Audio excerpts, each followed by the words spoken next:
Guys, this is Mr. Joshy J, and this is your race review to the Singapore Grand Prix. Carlos Sainz wins ahead of Lando Norris and Lewis Hamilton. Finally, we see another team win an F1 this season, and it's my team. Yes!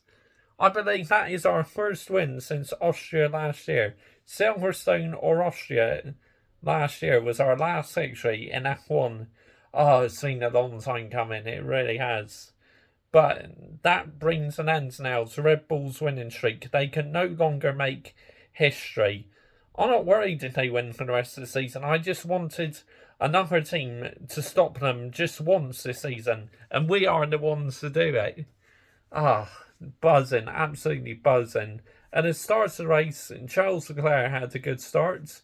He got ahead of George Russell, so is a Ferrari 1 and 2 leading off the line. Max cleared the two Haas cars very quickly. Then he was following the Alpine. He was pushing quite hard. His team told him to back off and allow his tyres to cool down. But Max was still pushing. But again, his race engineer said, look, Max, it really isn't worth pushing the tyres. Sergio Perez, now, he's had a shocking race. I mean, the Red Bull was absolutely terrible this weekend, but Max makes a good recovery drive and still finishes about P5, where Checo is outside of points and he made contact with Alex Albon and gets no penalty for it. So, yeah, weekend to forget for Sergio Perez.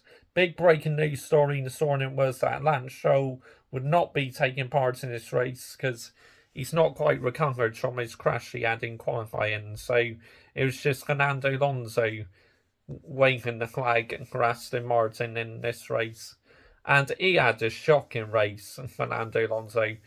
He started off okay, but then near about mid-race, he missed the pit lane entry, cut across the white line, which is a very rare mistake, had a bad pit stop, and then locked up, couldn't get the car to stop, and dropped way down the order. Yeah, shocking that by Fernando Alonso. One driver I feel sorry for, though, is Esteban Ocon. He's having such a superb weekend, and then hydraulics failure or engine failure, he had to retire his Alpine, which was really disappointing for him. That really was.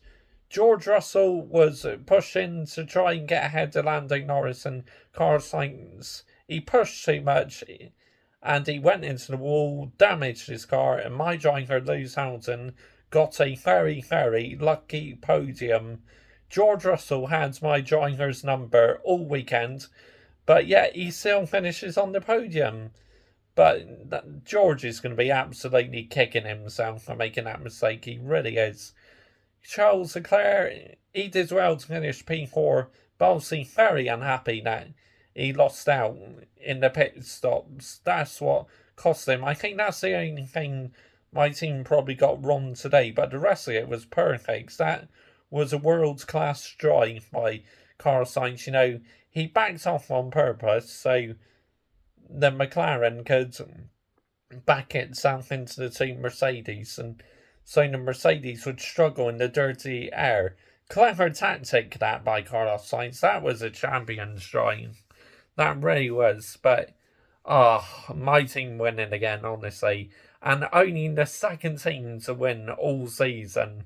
Up until now, Red Bull won every race, but at least they cannot make history now and win every Grand Prix. So, to me, as far as I'm concerned, that is a big thumbs up. Because that would have been so boring if they won every race this season. Yes, it would have been an unbelievable achievement, and I would have taken nothing away from Red Bull doing that, even though how much I hate the team, but I'm just glad they didn't to do 100%, man. Am I expecting them to be back in business in Suzuka? Yes, I think this is just a one-off for them. Or they are struggling again. Could it be something to do with the new TD regulations? We'll wait and see, but anyway, comment your thoughts down below. I will always reply. Join me tomorrow for driver ratings and team ratings, and I'll be back on here later today with my Manchester United player ratings. If you are a Manchester United fan, F1 fan, please subscribe, because I upload plenty Manchester United videos. Mainly United videos I do, but I do a few F1 videos as well. Bye bye.